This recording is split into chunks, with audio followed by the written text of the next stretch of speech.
Hi and welcome to Knights HQ, the official podcast of the NIB Newcastle Knights, brought to you by Maxwell Recruitment and Training, highly skilled labour hire and real-world training for engineering, trades and construction. I'm Jay Nelson, and with me always is my better half, Mr. Matt Croker. How you going, my friend? Very well, Jay. How are you going, mate?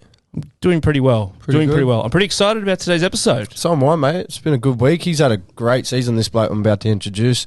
Come from halfway across the world, and mate, he's gone up in leaps and bounds the last year. His first year was a bit difficult. We'll talk about that, but mate, no further more introduction. Dominic Young, how you going, mate? What's going on, guys? Are you good? Pleasure to be here. Bit of an injury. We'll talk about that later. How you feeling? Yeah, I'm good, mate. Yeah. Pretty good. Yeah. Bit frustrating. You've had a couple knees here and there since you've been here. Yeah. It's a little bit frustrating, but it's just part of the journey, I guess. Yep. How was the weekend apart from the injury? Oh, it was a tough one, wasn't it? Not an ideal result, but yeah, I guess we just got to look forward to this week now. Mate, well, first of all, thanks for coming in. Yeah, thank you. It's bloody great to have you in here. Look, today we're going to talk about your transition to the Knights. Obviously, you're from England, so that journey here over to the Newcastle Knights. We're going to preview this weekend's game against the Roosters. Obviously, it's a pretty big game. We've got a couple of ex-players and a few friends on the other side, so it should be fun. We're going to talk about how you were discovered over in the UK. Yep. We're also going to talk about, and hopefully not at length, we're going to talk about Origin 3. That didn't go very well. And then we're going to go on a bit of an Insta deep dive, mate. We've kind of picked up a few little photos and things that we'd just like the deeper story on, if you could, indulge us. Also, we've got 3 goats and croaks. It's back. And we're going to do top 3 or 3 of your favourite international players. And look, we did, on Media Day this year at the start of the year, we asked our players, how do you like your Milo? Croaks, I believe you said something like 18 scoops or something. Yeah, a little bit of milk. A little bit of milk.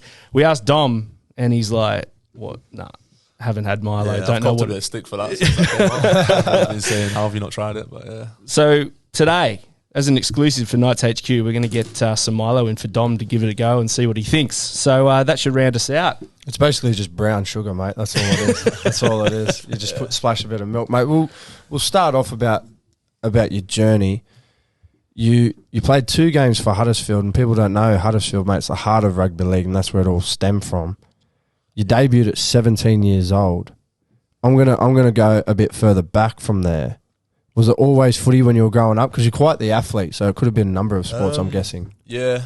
My parents kind of just pushed me into every sport, to be honest. They were both sporting themselves. They both probably basketball was their first sport. And then as my dad grew up, he kind of got pushed into rugby when he moved to like the north. Everyone plays it there. And he had the body for it. So I always kind of enjoyed rugby more than the other sports. I played like football. Soccer, I'd say. Yeah. Soccer, cricket. I kind of played everything. But Bit of a cricketer, were you? I played it. Yeah, batsman or a bowler? No, I was a bowler. Oh, I could imagine that. 7 foot tall. The bowler and just a big swinner. Yeah. Hit and miss. Smack it over I'd count even get corner. 50 or... You ever play cricket going up, Jay? Mate, I played 1 game of cricket, Really? and it's actually a funny story. It was when we moved back to Newcastle from Melbourne when I was a young fella. Yeah. And I played 1 game, and it was at Fassy Fern Oval. Shout out Fassy Fern Oval. Padded up, walked out, bang, duck, first ball gone. never played back in the again. sheds. That was it. It was all over. Yeah. That was my cricketing career.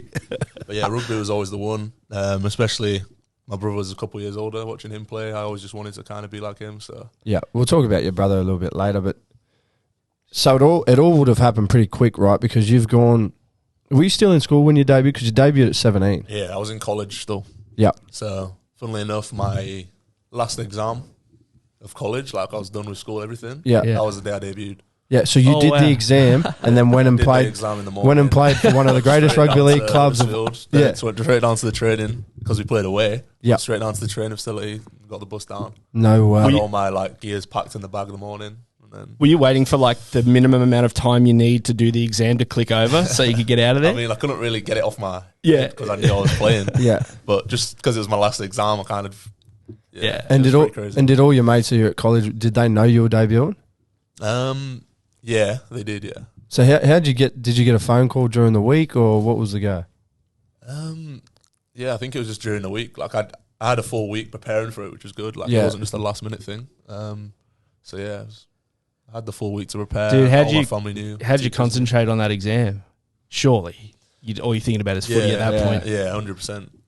But I get the relief when I was walking out there. You know when you're debuting, so you're already really excited, and you finish your last exam. I was on such a high that day, like the whole day. So Yeah. And for our listeners, college is high school, right? The equivalent of high school in England. Well, it's a bit different over there. Okay. So you finish high school in year 11. Yep. Okay. And then you can kind of do what you want. You can get an apprenticeship, you can start working, or you can go to college, which is kind of sets you up for university. So not everyone goes to college. Yeah. But obviously, because my parents were kind of pushing me down that education route, I went to college. So it's kind of like 2 years of college. You choose 3 subjects, and then that gets you into university, essentially. Okay, so it's sort of like a stepping stone between high school and university. So if you want to get into the top universities, you have to go to like a college. You have to get good grades at college. So Gotcha. What were you doing at college? I did business, psychology, and PE. Yeah, because he's quite, and some people might not know this, you're actually quite brainy, along with your brother, who you just said had just finished a law degree, was it? Yeah, he's just graduated Master of Law. Yeah. So. And so you're studying business. Is that something you want to do after footy? Yeah, I've always had a little bit of an interest in business, to be honest. I feel like I've always had kind of a little business head. Yeah, it's always interested me, so I think it's something I could definitely go into. So it wouldn't have been a very long... Sorry, Croaks. No, wouldn't have been a very long period of time between when you decide... Because you're saying you've played all these different sports, and being over there in England, obviously football or soccer would be obviously the main thing. Yep. So rugby league's probably not, maybe sport 4 or 5 down the list or something like that for people to play. If you debut at 17 and you're playing all this stuff as a young fella, you probably made up your mind, I'm going to be a rugby league player. And then 2 or 3 years later, you're debuting in first grade. That's crazy, I man. would have been about 13 or 14 when I kind of chose to stick with rugby, because I remember football and rugby ended up clashing on the weekends. The games were on the same day. Yeah. So I was always going to choose rugby, but I had to kind of make a decision. But I think just because everyone back home wants to be a football player, it's kind of harder to, and I was better at rugby. So In your debut, do you remember much about the game itself? Yeah, I mean, I just remember it just felt so surreal. Everything just felt so weird. It was pretty special, obviously, having my family at the game and stuff, but just walking out, you know what the crowds are like over there. Yeah, I couldn't find much on it, mate. So tell us, who'd you verse? We played St Helens, which were the league leaders at the time. Yeah. So, obviously I knew it was going to be a tough game.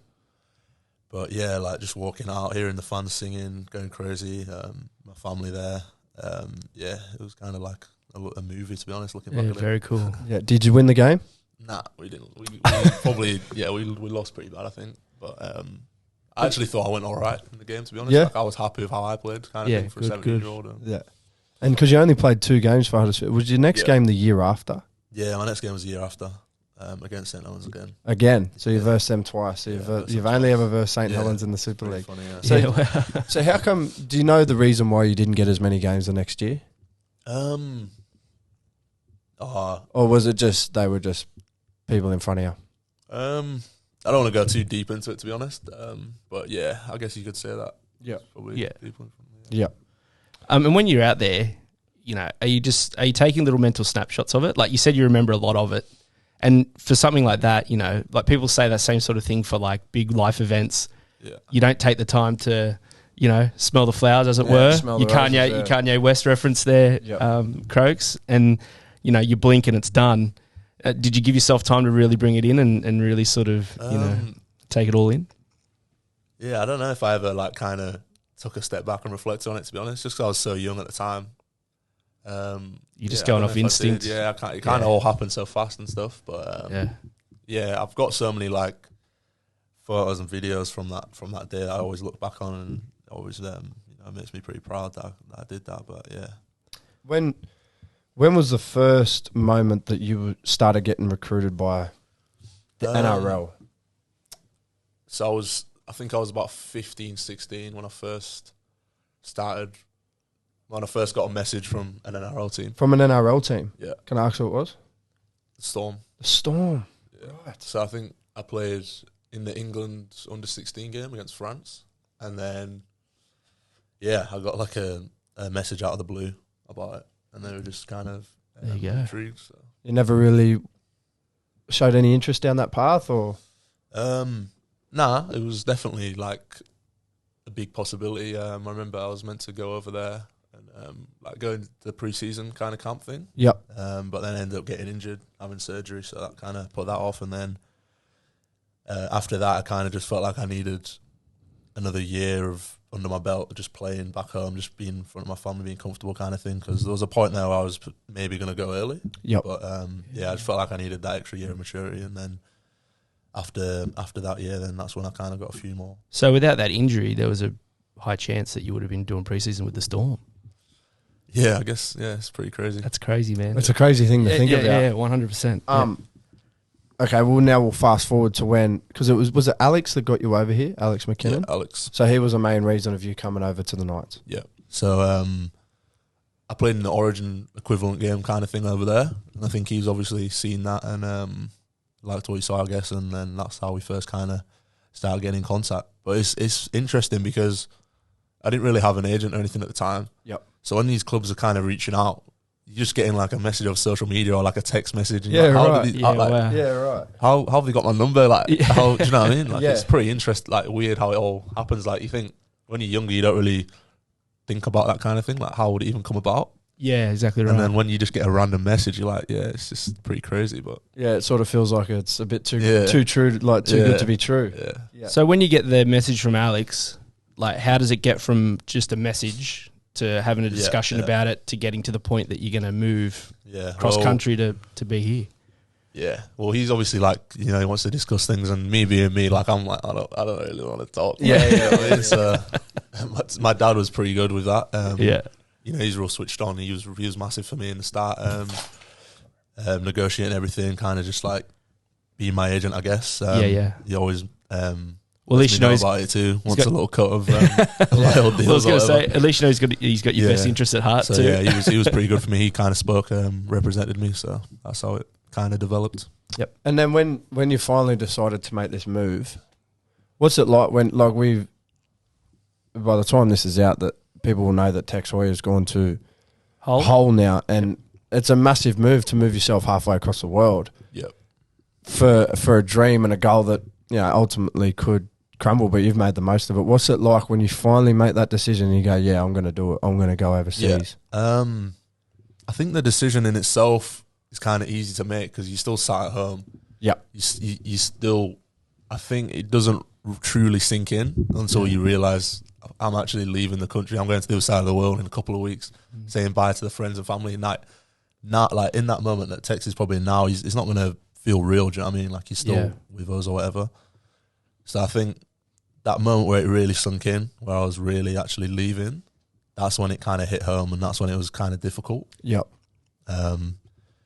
But yeah, I'm probably one of the best decisions I've made. So yeah, does it still get difficult now, or you think you're almost completely settled in? It gets difficult. Obviously, I miss my family and stuff, but I think it gets easier with time. Yeah. Obviously, I'm speaking to them all the time. They're actually coming out in a couple of weeks. Are they really? They're coming out in a couple of weeks. So when was the last time you seen them? Christmas. So I went home for Christmas. Oh, that's right. Yeah, I remember that. Yeah. It wasn't too long, but yeah, they're actually coming out for the first time, which will be pretty exciting. Have they ever been to Australia? Never for a holiday or nothing. And so they're coming in for spring and summer. So So the whole crew's coming. Mum, dad, and your brother. Nah, unfortunately, my brother can't make it. But yeah, mum and dad are going to come over. So that's great, pretty fun, mate. That'll be exciting. Cool. When you first come here, is it true that you lived with Alex? Yeah, I lived with Alex for a good few months out the back of his place. Yeah, in a little granny flat or something, wasn't it? He took me under his wing. Yeah, it was in a little granny flat. Yeah. So I guess you owe a lot of your career to 100%. Yeah, he looked after me. Like, you know what I mean? I owe him a lot. Yeah. Definitely. What was it like when you were living with Alex? Did you ever sort of dive into his footy career at all? Nah, probably not really. I mean, he definitely gave me a little bit of advice and kind of tipped me up on a few things, but yeah, I've not spoke to him too much about his career, but he was definitely really helpful. Like, I couldn't really have asked anything more from him, to be honest. So when you come out from England, and like obviously, you know, you're probably dealing with a lot of things like homesickness and things like that, missing your friends, your mates. Does that make, I guess, are you more motivated to crack first grade and reach your goals because you've gone this far to get it to this point? Yeah, I think so. I think that was the main thing that I kind of needed as well. Like, my main reasoning for kind of coming here was just pushing myself out of my comfort zone, and I knew that I'd get the best out of me as a person. I feel like back home I was probably too comfortable where I was at, and I didn't know whether I knew I had like potential or whatever, but I really wanted to reach it and get where I knew I could be. I didn't know if I could achieve that how I wanted to back home. Yeah. So yeah, that was one of the main reasons. But I guess like when I first kind of got into the preseason, I don't have my friends and family. I don't have like loads of things to be doing. It does help you just like focus on what you want to reach. Do you know what I mean? For sure.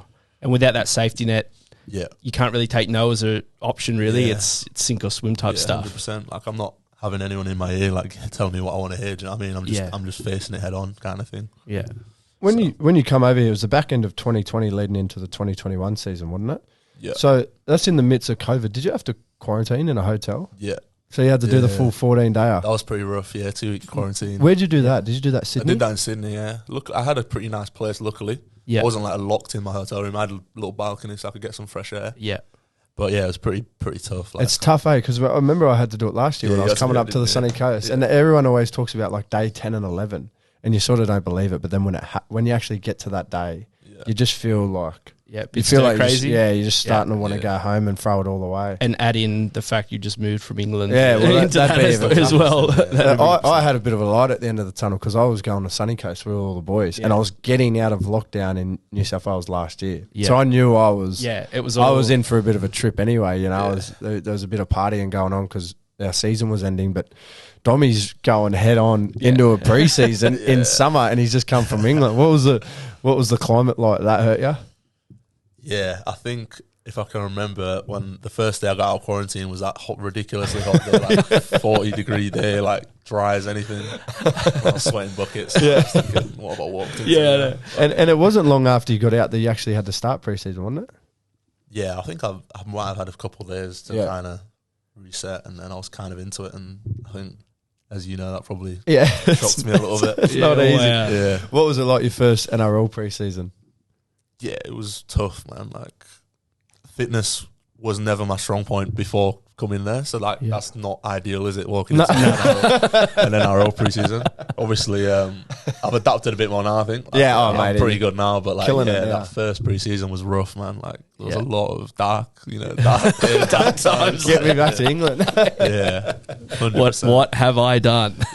Well, it's funny, you and I share our debut round.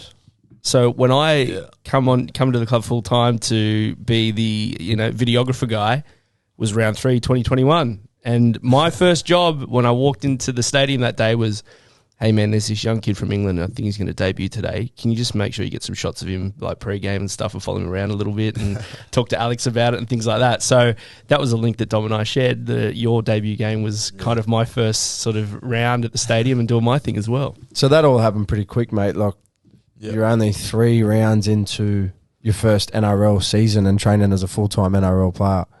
What was it like when you got the news that you're debuting for the Knights? Yeah, it was pretty crazy, to be honest, because, I don't know, I just remember when I signed, like, I know I had a lot of people writing me off, and obviously to debut pretty early in the year, it was kind of, it gave me that sense of, like, you know what I mean, like, screw you kind of thing. Yeah, exactly. I feel good about myself. And like, and I was just really excited, really proud that my family would be able to see me, and it was obviously a massive dream of mine to play in the NRL. So like, it was pretty special. Refresh my memory. Who was that against? Tigers. Tigers last year. Did we win that one? No, we lost like in the last. Was it like the last minute? I think I remember. It was a pretty hard game, pretty tough loss. It's a bit of a trend, isn't it? The people that come on here, they usually lose their debut. It was a pretty tough game. Yeah. And then I think, you played 6 games last year, is that right? Yeah. How was that, mate? Yeah, it was good, mate. Like, obviously to get that experience under the belt, like, it's invaluable. Obviously had some high moments and then probably some lows as well, but I think that's definitely shaped me and helped me this year to kind of use them tough lessons as, like, learnings and get better from them. So, what was the main thing that you found that was the difference between the NRL and the Super League, if you can sort of remember back to both of those times? Even just watching it. Yeah. I think it's just probably the pace of the game. Like, you have to be switched on for the whole 80 minutes. You can't have any players off. Do you know what I mean? You can't, be optimistic. You just can't do that. Obviously, back home, I don't know, I'd probably like say I'd have a decent carry. I thought that was good enough, and I could kind of just have a set off or something. Yeah. But you just don't get that luxury here. So I think that was the biggest thing. Obviously, the fitness wise as well. Like you gotta be fit to play the game. Like you can't. You not only can you not have a playoff, you got to be capable of not being able to have a playoff as well. Do you know what I mean? So I think the pace of the game and this how skillful the game is and everything moving and all the little fine details that I've probably not focused on in the past is definitely the biggest. Now, it's a crazy first year because you come over here, right? Other side of the world, yeah. You have a bit of a rough preseason. You debut in your third round. You play a couple games. Halfway through the season, the NRL goes, mate, New South Wales is in shambles. We're going to send you all up to Queensland. Yeah. And you're going, mate, I'll just move to New South Wales. What's doing? I don't want to go up here. What are you thinking of when that happens? Yeah, well, to be fair, like it probably wasn't as bad for me. No, I don't have any ties to Newcastle. Yeah, so I was gotcha. like, I'm seeing more of Australia. Like, this is all exactly I'm right. Do you know what I mean? So yeah, it wasn't too bad for me. Obviously, the sunny coast, the weather. Yeah, it's not that bad. Yeah. So to be fair, I enjoyed that, and I think everyone did getting away to sunny coast. Like I think that was a good time for everyone, really. So yeah, I kind of enjoyed that little. And did you think that time at Sunny Coast and the amount of time you were around the group, and you guys have talked about it a million times, and so has Ads, he's talked about it, like how you guys came closer as a group and all that sort of stuff. Do you think that helped with you slingshotting into this year's preseason and the work you did in that to set up for this year? Yeah, I think that helped me quite a lot, to be honest. Just spending a lot more time with people. Yeah, you don't obviously get to spend that much time off the field, kind of thing. So it just I reckon that made me feel a lot more comfortable in the group. Yeah. And just like, you could just be a lot more professional then. It kind of let you see what it took to kind of be that professional athlete that you want to be. So I think I've definitely kind of lent on the experiences of Sunny Coast and tried to take that upon myself this year as well, to kind of live that lifestyle that I was living there. Because I think everyone was like on there, you know what I mean? Everyone do you miss it up there? Because a few of the boys talk about it and they miss it. See, I was only up there for Mad Monday, so of course I miss the Mad Monday events. Nah, 100%. Like I always say, like to a few of the boys, like we always talk about, some of the Sunny Coast times. So yeah. And how much do you reckon that links to like your performance on the field? Like really sort of coming together with the boys, spending time together. There's probably boys in the group that you would have talked to and had something to do with, but having that extra amount of time. I just feel like just generally as humans, when we feel more comfortable with who we are, we're going to do better. It's a pretty big thing, I think. I think when you like stepping onto the field and you just you have that trust in everyone that you're playing with, like that's when you're playing at your best, when you just trust all your teammates and you know what you're going to get from them, and you know they're going to turn up, you know they're going to do what, the right thing. I think that's pretty big for the team, to be honest. Growing up, mate, wanting to be a rugby league player. Yeah. Did you ever have a rugby league hero? Yeah, I did actually. So I was a Bradford fan growing up. Bradford Bulls season ticket holder. And really? Ticket holder, season ticket holder. Home and away, mate. I was a pretty mad fan about it. Nice. Yeah. I loved Leslie Vinocola growing up. I don't know if you know him. He's like this big, massive winger. Yeah. Scored the maddest tries, like strong as hell. He was just. Yeah, I looked up to him. Obviously, being a back too. Yeah, he was just one of my favourite players growing up. What about someone you looked up to away from footy? Would it be your older brother? Yeah, definitely my brother and my old man, to be honest. Yeah. Obviously, my brother, because he was playing at the same time, kind of like coming through the ranks, and I was only a couple of years behind him. So I think he helped me massively because obviously he was in the England setup, he was in the Leeds setup, and then he went to Huddersfield, but like. Just him going through the ranks and me like following his footsteps, he could just tell me all the little things that you don't really get an insight into. Just with your brother, did he ever get a crack at Super League? Did he ever play a game? Nah. So he'd finished all the academy and then he kind of got a first team offer. Yep. But he just chose to focus on university. Yeah. He wasn't as like interested in it. Yeah. And some people are, mate. Didn't excite him as much. Yeah. Exactly right.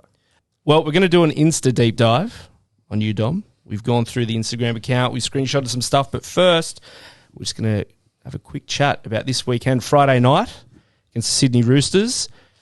Should be a good game. Yep. Both teams kind of trying to find a bit of form. Obviously, both have been a bit up and down this year. What do you reckon our chances are? What do you reckon the game's won, boys? Oh, look, the Roosters are a quality side and they got quality players. Unfortunately, they've been hit pretty hard with injuries. Yeah.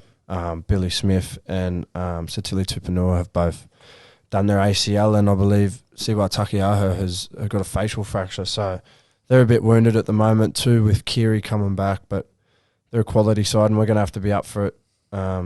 Big crowd as always at Mac Jones, and we really need to put a performance together, especially for 80 minutes. And it's always a good battle when we verse the Roosters. You know, we've had some quality games. Round 1 this year, and a game a couple of years ago where Jew scored under the post, and we've had some good games. Did you play in round 1, Dommy? Yep.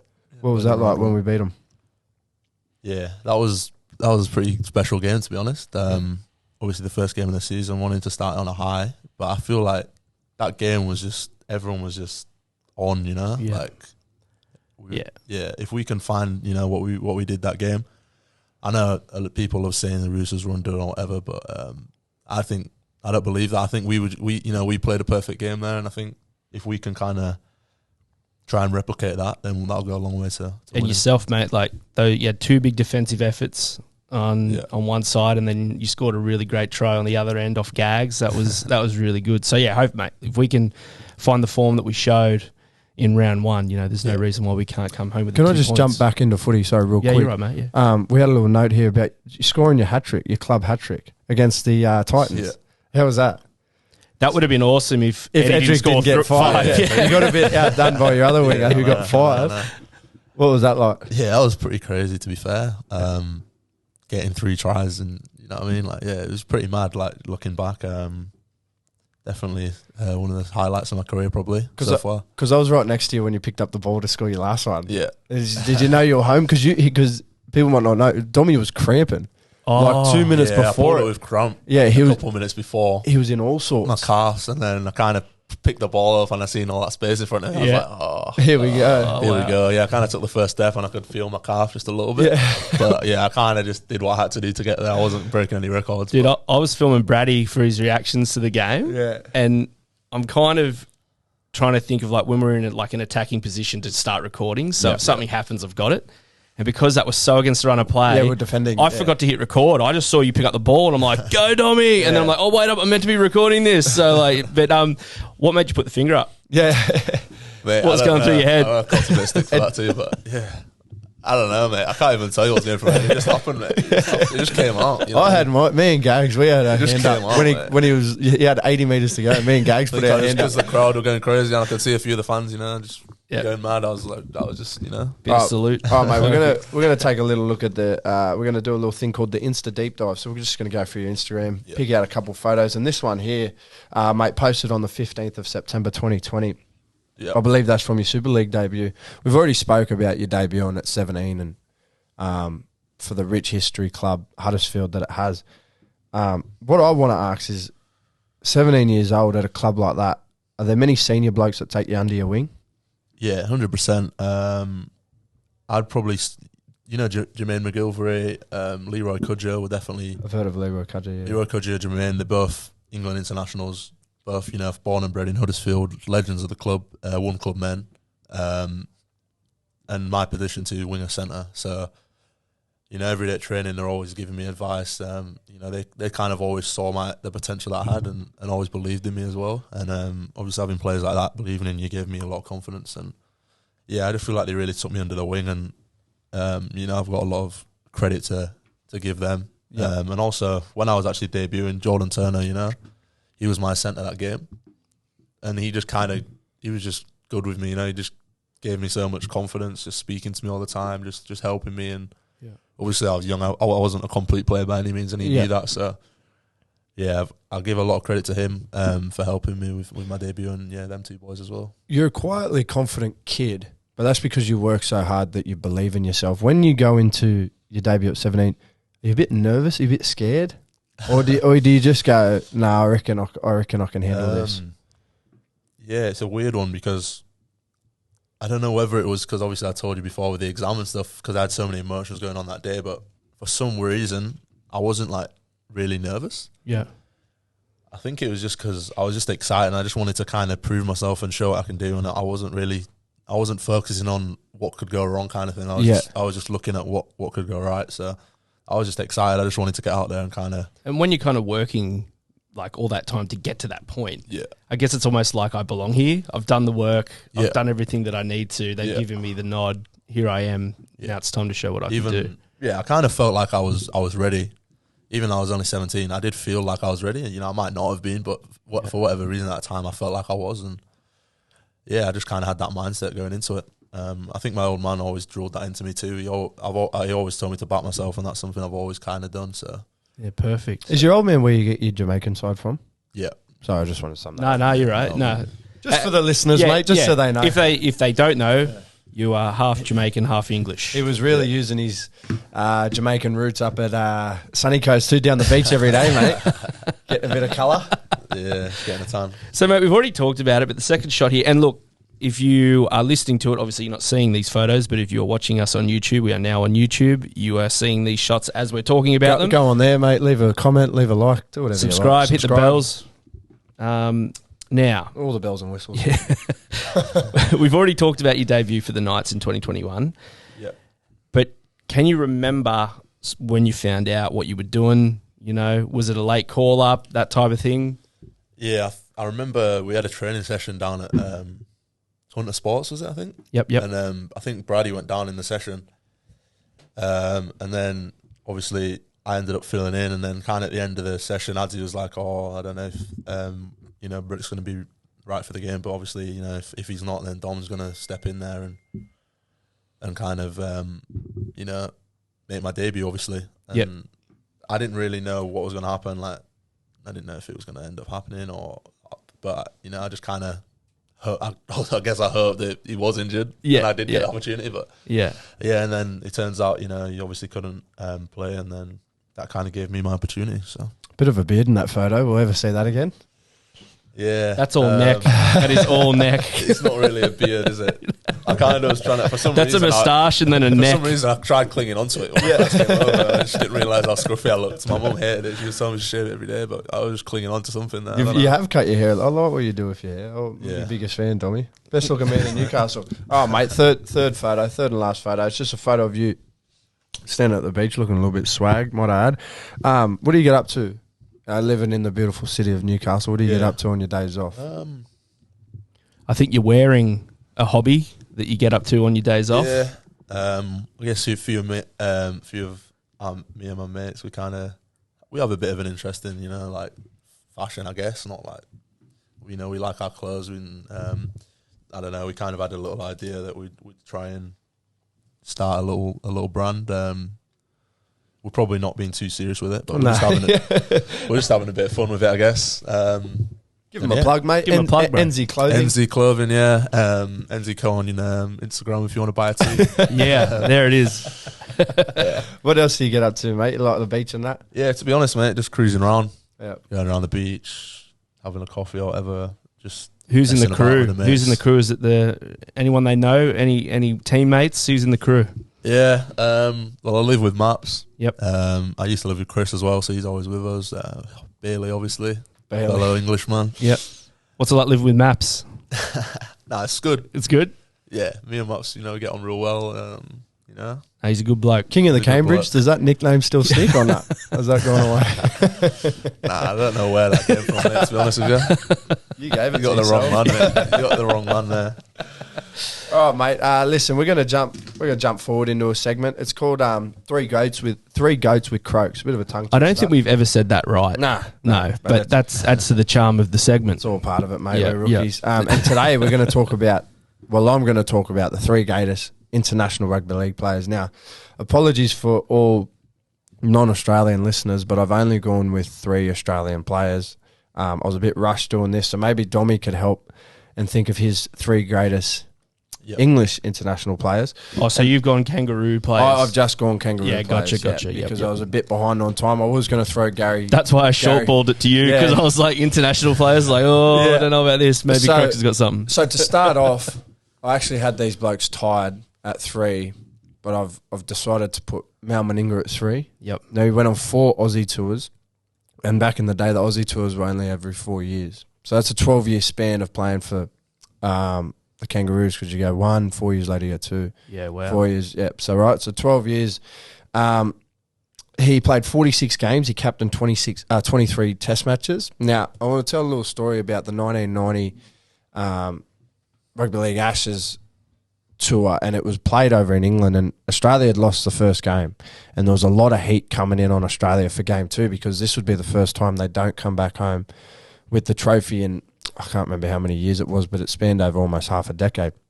Anyway, game 2, Australia are up, and Ricky Stewart throws an intercept pass with not long to go in the game. England score under the post, and it all looks like they've lost it, right? It's a best of 3 series.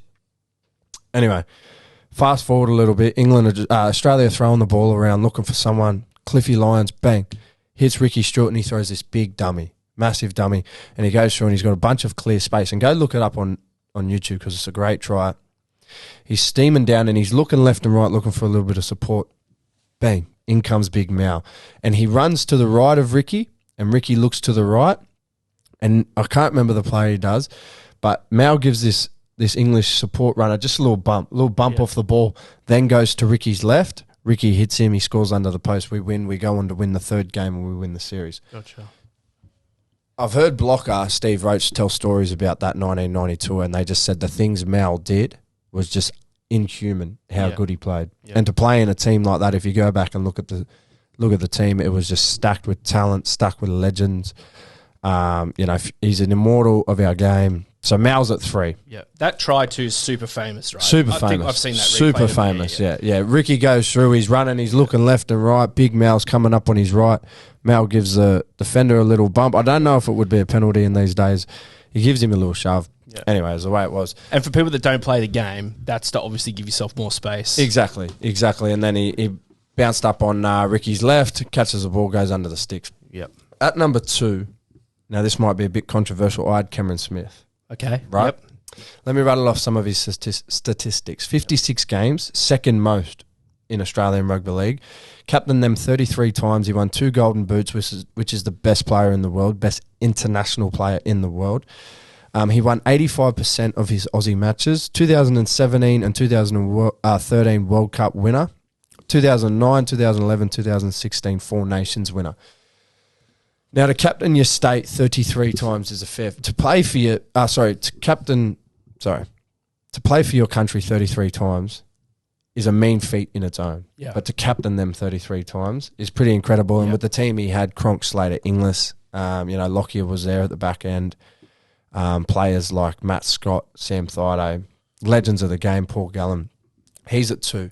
Now, my number 1, and there's a reason for this, is Darren Lockyer. Now, he has the most caps for Australia. Yeah. And I spoke to Bedsy one day, and he spoke about Origin, and then he spoke about Test football. And he said, through the 2000s and the late 90s into the early 2010s, all through that 2000s era, he said, Joey dominated Origin. Yep. Now, Origin's the biggest stage. He said Joey dominated Origin, but Lockie dominated Test football. Yeah. And for that to come from Denny Badiris is why he gets my number 1 selection. Yeah. And that's 3 goats with Croaks. Mate, very well done. Very well researched. Yeah. Did you learn something, Dommy, about Australian Rugby League there, mate? I'm going to throw to you. Yeah. And if you had to rattle off the top 3 English players to play for England, who would they be? Yeah. I probably haven't done as much research as you. No, it's okay, mate. I've only welcome to my world, Dom. Yeah. Well, to be honest, 3 that spring to mind, probably familiar to a few Aussies too as well. My top 3 would probably be Ellery Hanley. Yep. Adrian Morley. Oh, Adrian Morley. Sam Burgess. Adrian Morley was the first name I thought of when I was thinking about international players. Yeah. That guy was... Yeah. Wow. Sent off in 11 seconds, I think it was. Just in a test match. That guy didn't care. He did not care. Yeah, he's just an enforcer. He did it in the, over here, I'm back home, you just give him the ball and hopefully good luck to anyone. Well, you're exactly right, Dom. He did do it over here in the biggest stage. So the O2 Grand Final, Roosters versus Warriors, right? And I can't remember the name of the Warriors player, but he tackles Freddie and he leans in with his head and splits Freddie, and if you watch the footage back, Freddie gets knocked out. He's dazed. He wouldn't come back in this day and age. And then if you watch the rest of the game, Adrian Morley just goes after him, just attacks him with his defence, runs in him, throws his bumper bars all in his face, and just basically help the Roosters win that GF. Yeah. And that's the biggest stage. You know, he's come from the Super. That's the biggest stage to do it in the NRL. Yeah. And he used to do it for England as well. He was an enforcer.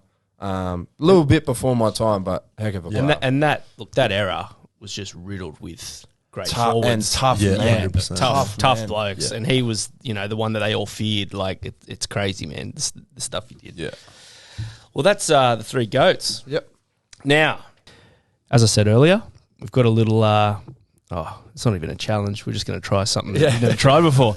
Earlier in the year, as I said, we had our media day. We asked all the boys how they take their Milo. Dom let us know that he's never had it before. He looked very blank, had no idea what we were talking about, and apparently you've copped a bit of stick about that ever since. Yeah, apparently that's pretty offensive. Is there any other Australian dishes you haven't tried? Have you ever tried Vegemite?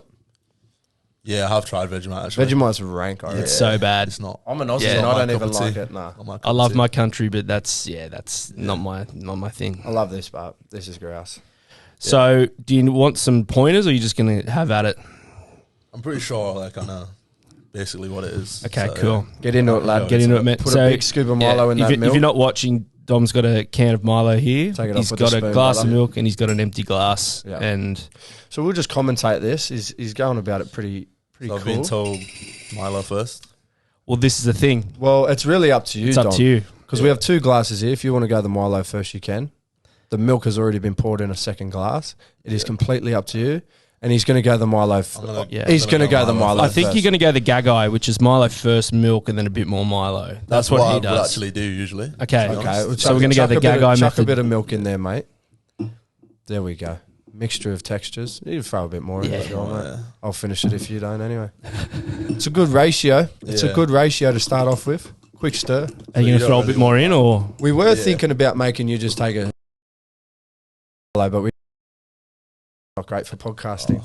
Probably don't want to be sticking this back in, do I? That's okay. Nah, mate. go for it, Mate, mate. the people at the night staff don't mind. yeah, Yeah, alright, sweet. there's plenty of budget for the Milo. Right, we'll go. Let's go on a bit more milk. Yeah, here we this is go. outrageous. This is No, off that's its the head. Gagai method. Yeah, Oh, so he That's goes the Gags Milo method. milk, Yeah. Milo milk. Yeah. I don't want I'll- any granules at the bottom, you know? Yeah. So. Granules. What would you call it, mate? I don't know. I don't just know. call it Just Milo. Anyway, you're a squallow. I'm not. Righto, bro. Get that in your Looks a gob. bit. Nah, that's good Is that stuff. what you want? Is that what you want on the That's top, good- is it? That's Yeah. good stuff. Looks a little bit Yeah. like still water, but you'll like Yeah. it. Alright, okay. Doesn't look great. It's not presentable, No. but it's lovely. Get into it, son. Yeah, it's pretty good. There you go. Get a bit There of you the. go. Nah, I think you only sip the milk. Get a bit of the granules in it. I reckon Get it. dry scoop a little bit and then scull a bit Yeah, of milk. Let's yeah. go naughty with it. Yeah. Right. Do you want me to dry scoop? Go dry scoop, then milk. Yeah. Right, okay. Just try and swallow the dry What scoop. have you got me into it? Here you go. Yeah, that's good. Bit of milk. Yeah, swish it around in that. That's the one. What do you reckon? Yeah, I'm not sure about that one. So the Gagai method, you're going with that, not the dry scoop. Could you get around that, Dom? Yeah, it's nice. I like it, yeah. All I right. like it's like chocolate. I'll teach you a little trick, right? If you're just looking for a little late night snack, get some vanilla ice cream, sprinkle a bit of Ooh. Milo on top of it. Ooh. Now we're talking. Yeah, I can see that working. Yeah, Yeah. that is the biz. Definitely works. Mate, that's all we got. That's it. Dom, thanks so much for coming in, mate. We appreciate your time. We appreciate your story. Learning about you did your exam going into your first grade debut, man. That's crazy. So, hopefully, a lot of people got some out of that and got a bit of an insight into sort of your journey here to the Knights. And, mate, thanks again. Yeah, thanks for coming on, mate. Enjoyed it. Thank you. Look, thanks to all listeners. Yeah. We're on Spotify. We're on Apple Music, Apple Podcasts even. We're on YouTube. Like, subscribe, hit the bells. Full video episodes are now on YouTube. And you can go listen to our back catalogue on our website. And as always, thank you to Maxwell Recruitment and Training for bringing you this episode of the pod. We will see you on the next one. Thank you, boys.